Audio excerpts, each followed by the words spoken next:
Hello, Adrian. Hello, Jeff. Hi, this is Jeff Steiner, and I am talking with Adrian Leeds. How's it going, Adrian?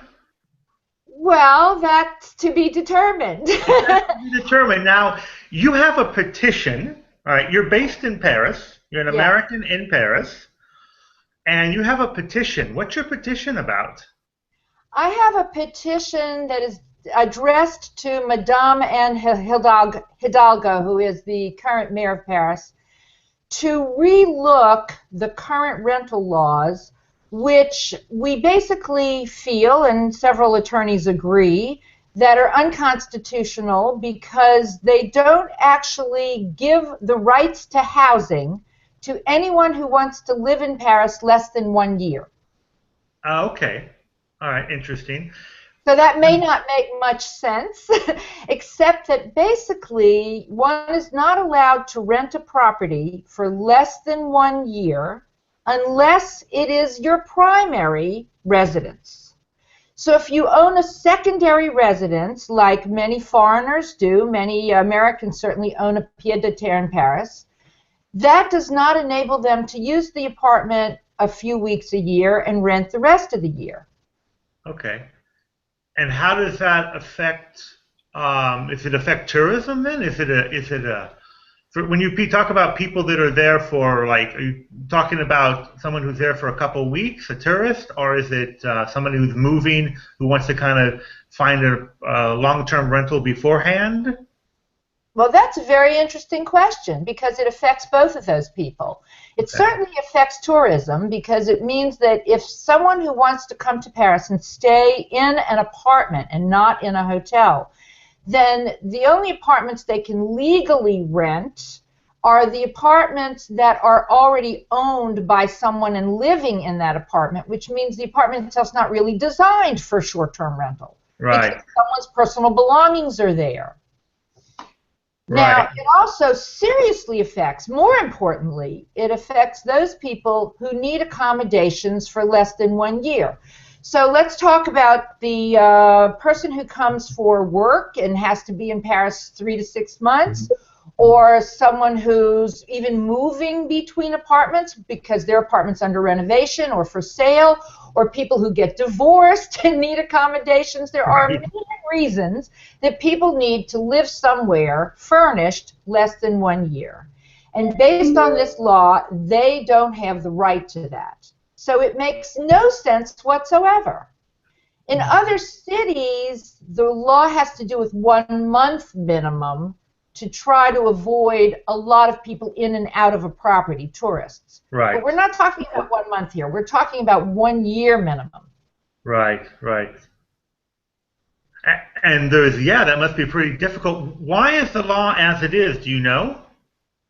Actually, I do.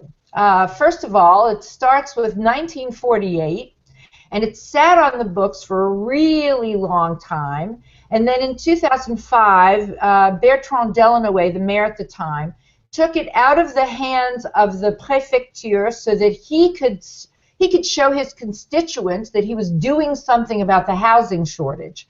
But he Uh-huh. didn't actually tell anybody he had done that. They didn't enforce it, and it wasn't known until some people within the industry made it public for their own self-serving purposes. When it went public, people started denouncing their neighbors. They saw this as a good way of pointing their fingers at the other people in their buildings who were maybe offering their apartments for tourist accommodations. Right, And then once the public became aware of it and started denouncing, the city really didn't have much choice but to actually follow up. right. Then Anne Hidalgo comes into office, and she makes this her raison d'etre, and she's going to show the whole world that she's going to find housing, and now we have a bigger problem than ever. But they've never bothered to actually look at the law from a global perspective and make a change that's reasonable. What change would you like? Well, first of all, the SPLM, which is a federation founded by the rental industry a few years ago, is lobbying for the city to amend the law so that it includes not only someone's primary residence, but their first secondary residence. Right. That means that a foreign owner who has a property in Paris would legally be able to rent their property less than 1 year and still give them the ability to use it when they want. So that seems to be at least one reasonable solution, and they've been lobbying for the city to relook the law and just make that one change. You think it'll happen? Well, with enough pressure from enough people and from the Federation, perhaps. As I understand it, there has been one case of an owner actually winning the case against the city. All the others the city has won because there's only one judge making judgment on these cases. Yes, so the city has this judge in their sweet little pocket. So it's kind of hard to win against City Hall when there's only one judge seeing these cases. That's true. You can't beat City Hall. That's well, true. Sometimes you can. Sometimes you can. So if somebody would support this issue, well, how would I say no? They would support your point of view. You would suggest they would sign your petition then? Yes, definitely, and even write individual letters to the Paris City Hall, to Madame Anne Hidalgo, to let her know that what she's doing is unfair and unconstitutional. Now, I fully understand the need to find housing. Right. It's a terrible problem in Paris. I fully understand why residents might not want a lot of people coming in and out of their building that they don't know, okay? But I believe that that power should be in the hands of the individual homeowners associations, that a building's residents should have the ability to decide for themselves whether they want to allow these rentals or not. I don't believe that the city should be able to tell homeowners what they can and can't do with their property. So like in New York, where there's a co-op, for instance, where the owners of the co-op decide that they only want full-time residents, they have the right to do that. And when you buy into that building, you know full well those are the bylaws, and you should adhere to them. I think that should be true for Paris as well. Right. And I don't think the city should be meddling in our business.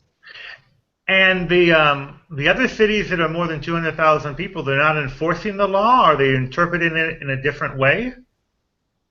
Well, it does legally apply to other cities that are of a population of 200,000 or more, but Paris is the only city that's enforcing it. So let's imagine Nice, okay? Right. Nice is a city of secondary residences. Yeah, exactly, the sun. What would Nice do if it couldn't allow its British, Italians, Russians, Americans, owners of all those secondary properties to rent short-term during high season? I think the whole market in Nice would completely collapse as a result. And we haven't heard a peep from Mayor Estrosi about that. Thank goodness, not yet. Not yet. We should keep our mouths shut. Well, I don't think he will. Because he's basically UMP and on the right of UMP from a political standpoint, and Hidalgo's a socialist, and she really only sees one side of this coin. She's not looking at this from a more global perspective.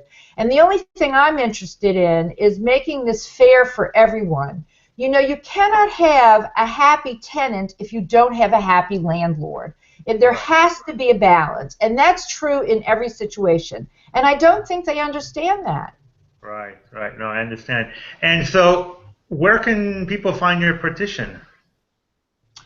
Well, if they just actually Google the word petition and my name, I'm sure it will come up. So, petition Adrian Leeds. Okay, and I will add it to to my page on my website also. Okay, thank you very much. It's not actually on any particular page in my website, but it is noted in several of my newsletters. So if they subscribe to parlerparis.com, right, then they can find it in recent issues. Right. I saw that in one of your last week. I think I saw the petition. I saw you went to a city hall with Airbnb. I saw that. Yes, there's an article that I posted very recently about an interview. Well, actually, it was a press conference with Brian Chesky, who's the CEO of Airbnb and founder. They claim to have 40,000 apartments on Airbnb in Paris, which is their largest market. And I think it's very ironic that the city was hosting him and promoting him as Mr. Entrepreneur, when on the other side of the coin, they really don't like what he's doing at all. So it's right. really Yeah, it's kind of, I can understand that. Yes, because Airbnb is, yes, certainly people, short-term rentals for tourists, yes, are people who need it. All right, very good. It's been nice talking with you, Adrian. Same here. Thank you very much for having me, and I look forward to seeing this live. Thank you. Bye-bye. Okay, bye-bye.